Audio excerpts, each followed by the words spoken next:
Congressman Brad Sherman of the beautiful state of California, kind enough to join us, Democrat. Congressman, thank you. What are you looking for tonight? Well, on June 27th, we saw a disastrous debate performance by Donald Trump. This is a man who lied 30 times. But what do you expect from a man who says he paid $130,000 to a porn star that he didn't have sex with? That raises the question, what about the other porn stars that Donald Trump didn't have sex with? Is he willing to give each of them $130,000? We have got to save this country from this Project 2025. But none of that got a chance to come up, right, sir, because the president performed so poorly. Does that bother you that there was an opportunity there and it was lost because the president seemed lost? Trump lied after the debate about not having anything to do with Project 2025, just as he lied about Stormy Daniels and says he paid $130,000 to a porn star he didn't have sex with. Biden did not have a good debate either, but we're going to have a chance to see Biden, hopefully at his best, at 6:30 tonight. But, you know, a lot of your colleagues are angered by that. Agree with you, sir, on what you're saying, that an opportunity was missed to go over many of the exaggerations and outright lies of Donald Trump. You're quite right about a good many of them. They never had that opportunity because the President of the United States imploded in that moment. And a lot of people think he is prone to that. George Clooney and some of these others say they didn't appreciate the magnitude of that.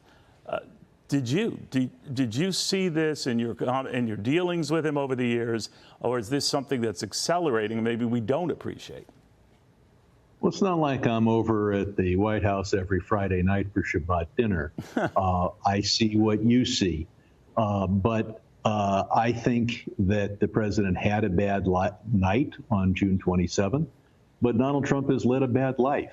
And I think that Biden would beat Donald Trump, but we have got to have the best possible opportunity, the highest probability of beating Donald Trump because he's such an existential threat. But it's Joe Biden, I know, and you have said that many times, as a lot of your colleagues, but they don't know whether Joe Biden provides that best opportunity, that he's raised so many doubts in the minds of many Americans that his support is slipping. Now, there are a variety of polls that don't seem to indicate that, but there's one out that shows in battleground states in particular, he's losing considerable steam. Are you worried, whatever your thoughts on Donald Trump and what he didn't say and didn't get a chance to be questioned on, it's falling on deaf ears because your nominee is kryptonite?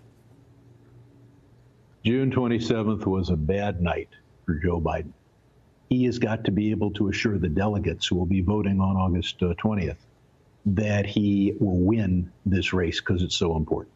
Now, are they obligated then? I'm sorry, sir. Are they obligated then on the first ballot to vote for him, or if they still have their doubts by that convention, they could just vote for someone else? Party rules only require delegates to reflect the sentiments of those who voted for them. The sentiments of those who voted in the Democratic primary is we really like Joe Biden that we saw on June 26th and before. Frankly, nobody thought that June 27th Joe Biden was a great candidate to vote for. But did June 27th, Congressman, make everything before it go away? In other words, are a lot of the constituents, maybe in your own home state and district, such that there's got to be a swap out here? The president has got to show what he can do. He did the Stephanopoulos interview. He did the call-in. The biggest test he will have had after the debate is going to be at 6:30 tonight. We have got to have a candidate who can do well on September 10th, which is the second debate. Right. That debate will be 90 minutes at 9 p.m. live. And the closer the president gets to doing 9 p.m., 90 minutes live, the best information will be provided to those delegates as to whether he will be effective in the second debate. We need a candidate who will be successful in the second debate because, frankly, the first debate did not help our candidates. So let me ask you this, Congressman. There are reports, even within the White House, that they're poll testing Kamala Harris, a fellow Californian, and seeing how she does. It's early. There's really no firm way we can know whether she would do better or worse than Joe Biden. But the fact that they're even looking at that, and the fact that so many of your colleagues are looking to alternatives for Joe Biden, the battle seems to be convincing him to step down, among many. Do you think that if he has a bad presser tonight, he stumbles on some words or freezes or any of the things that sometimes happen to all presidents, but is going to get extra scrutiny this evening, that effort is going to accelerate? Look, I'll stumble a couple of times in this interview, as we all do. I'm just under a lot less scrutiny. I don't think that one mispronounced word or one waiting for a second in order to phrase the answer is disqualifying by any means. But I'd like to see a good performance, and I'd like to see a couple of other good performances by President Biden between now and August 20th so that we can be confident that he's a candidate that can win in November. The fact that he is willing to do this is good. Yeah. The closer his tests are to what he'll face on September 10th, the more confident the delegates will be on August 20th when they cast their votes by state. Got it. You know, we're learning that George Clooney apparently had given Barack Obama a heads up on this column he wrote in the New York Times advocating that the president should cease running for the nomination. I don't know then if Barack Obama relayed that to Joe Biden. Joe Biden was given a heads up that this column was going to be coming out, but that this behind-the-scenes role here that Barack Obama apparently played, fully aware that this column was coming. We don't know much more than that, but what do you make of that? I think that it's a good idea to give a lot of people a heads up, to get information from all of them. I can't imagine the White House didn't have a heads up on this op-ed. Yeah. Clooney lives in my district. We all admire his acting and appreciate his generosity to the Democratic Party. But he was just one of the people at that fundraiser.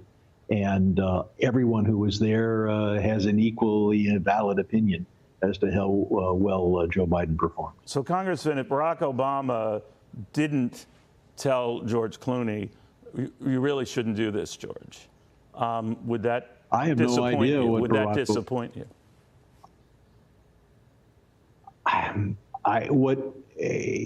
What I think we all want to see is a good performance by Joe Biden tonight and perhaps some other occasions, perhaps leading to a 90-minute live interview at 9 p.m., preparing him for the September 10th debate. I have no idea what Barack Obama said to George Clooney. Neither one of them consulted me about it. All right. Real quickly then, on that debate you referred to that is slated in September. Do you think that's still going to happen, even if Joe Biden survives this, that debate will still happen? There will be tremendous pressure on both candidates to have the debate. They have not agreed on format. I don't even think they've agreed on location. And so, but if it's thought that Biden is not negotiating in good faith on those issues and is trying to back out, I think that would be bad for his candidacy. All right. We'll watch it very closely. Brad Sherman, thank you very much, Democrat.